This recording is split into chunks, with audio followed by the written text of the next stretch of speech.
What's going on YouTube? Red Power here, bringing you CVH with his, tell him what you got. What's up guys? Carl wanted me to profile this deck that I ran last weekend at Locals. It's Water, Light, Nature, Skyforce Champions.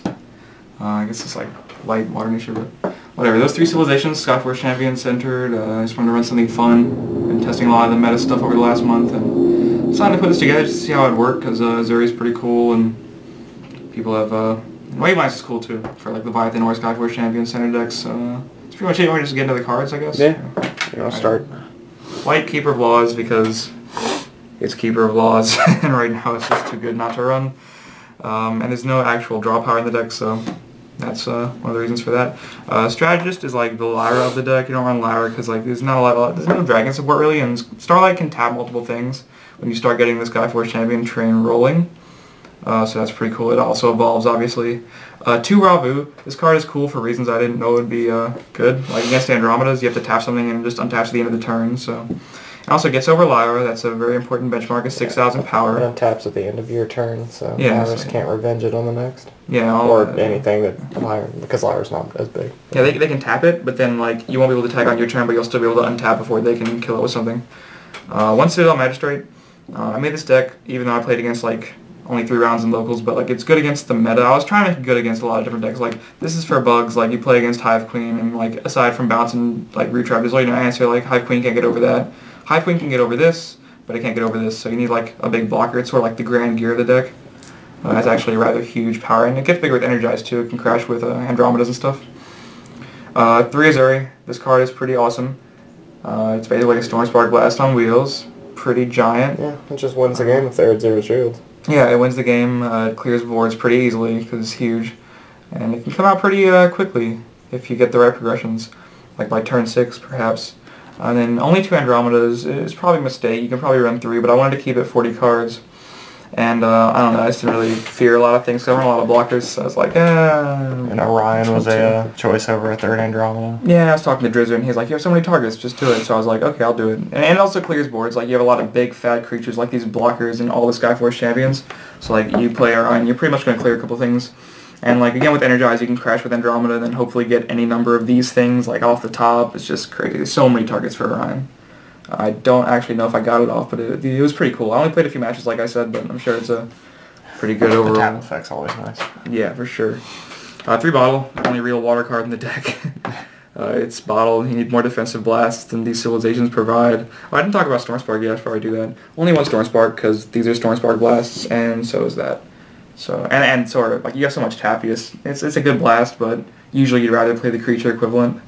Anyway, for Bottle, it's just Bottle. You'll see in a match Carl's posting that it can do some pretty crazy things, as it does in most decks.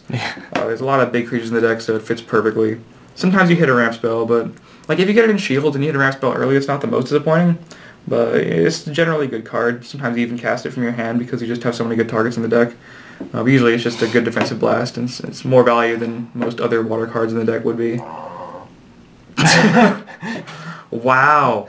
That was pretty crazy. Anyway, for Light Water Multi-Civs, we have 3 Aqua Strider for the early game. It's the only 2-drop creature in the deck. And this creature actually before turn 4. And 3 Wave Lancer. Skyforce Champion, super important. 5,500, very important. You'll notice in a match against Gorby, I'm posting on my own channel, that it gets over Medusa, which is kind of crucial. And it just keeps coming back, which is important as well. I just really like this card. I think even as a 1-up in control, it could see some play in the future, even without Skyforce Champion support. Yeah, it definitely made Skyforce Champions a lot easier to play, though. Yeah. A cheap card that wasn't awful. And Leviathan's, like, I guess Body Break was probably worried about, like, control, which is why he ran Neptus, but I'm honestly surprised he only ran 1 of these, because this card is just amazing. And, like, you can keep playing it with King Coral, and it just does crazy things. 2 Piercings, you could run 3, but I only had room for 2. Obviously, the deck's not perfect, but I just wanted to keep 40 cards. And multi-civs there's like 8 of them, so that's kind of a lot, I guess. But Piercing's obviously amazing. Bad creatures in the deck. You get to sometimes replay things like Starlight Strategist if you really want. I don't know how that's ever relevant, but you know what I mean. It's a good card. Nature's pretty straightforward. 3 Great Arena. That card is incredible in here. You can go like Sprout Arena into Wave Lancer, and that's like the ideal start for the deck against a lot of things. And like late game, when you start dropping threat after threat, it becomes it gets out of hand real quickly if you can keep drawing off all of them. Mana ramp: 3 Sprout, 2 Energize, and 2 Reap and Sows. Yeah, Sprout, the ideal turn 2 play. Well, not against Rush. You usually want to play Strider. These are actually really good Shield Blast too. I found that out because I usually don't play with all these ramp spells, but you get them in Shield Blast and you get to start playing big things a lot earlier, which is cool without wasting your hand. Randomly makes Lancer bigger than Lyra. This does, yeah. This makes like a lot of power. Like a lot of power boosts are just like randomly important. I'm trying to think of situations, but Azuri killing Andromeda. yeah, Azuri kills Andromeda. I did a few cool things, but I can't remember them to save my life. But Energize is cool as well. It's just like I was thinking about running like 3 Urban Sodas and like none of these maybe, but the idea is to get up to Wave Lancers sooner, and you need one of these to do that. So like you go 3 to 4 or 2 to other play on turn 3 to this on turn 4, like Arena maybe. Usually you want this, but this is good too. You can go like that to that to that, which is good against Rush. It's like the best Rush progression actually. You can just randomly drop like a turn 5 Azuri. It happens. Not usually, but sometimes. Well, I think turn 6 is the worst you can do it maybe. Well, no. Turn you can 2, do that turn that 3, yeah. Turn 4 and 5, yeah. That'd be like your entire hand, but if you really need that Azuri, then usually you don't need the Azuri that bad. And 2 Even So's great top deck, great card in general. It's going to be good for a long time. Great in here gets you to turn 5 Strategist, which is another thing. If you don't get to the turn 4 this, you can at least go Reap and Soda Strategist or something. And then for Root Traps, because it's like the best removal in the deck. Nature doesn't have access to anything better right now, so Root Trap is the way to go.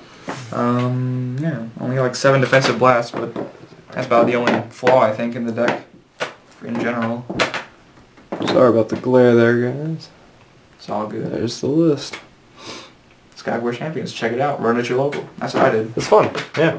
And I've got a match coming up on my channel right after this, which is this deck versus Dragons. And Yes, game 1 got, like you were saying, with Arena and a couple of crucial blasts. It got out of hand rather quickly. Game 1 showcases all the different ways both decks can get out of hand. Yeah, It's kind of nuts. So yeah, it's pretty cool. I know next set they're getting some Skyforce Champion support that's not necessarily in these civilizations, like Light Darkness. So a different version of this might take off, as there is a pretty strong card as a finisher. So maybe it'll be seeing some working KMCs. That's all I gotta say. Alright guys, check out the social links below, Facebook, Twitter, all that fun stuff. And your channel link is in the description below as well. Your channel link? No, your channel link. Oh, my channel link? Your channel link. Oh, nice. Description below, so definitely go check them out. Check that out. For whatever reason. And well, hopefully guys, we'll see you next time. Peace.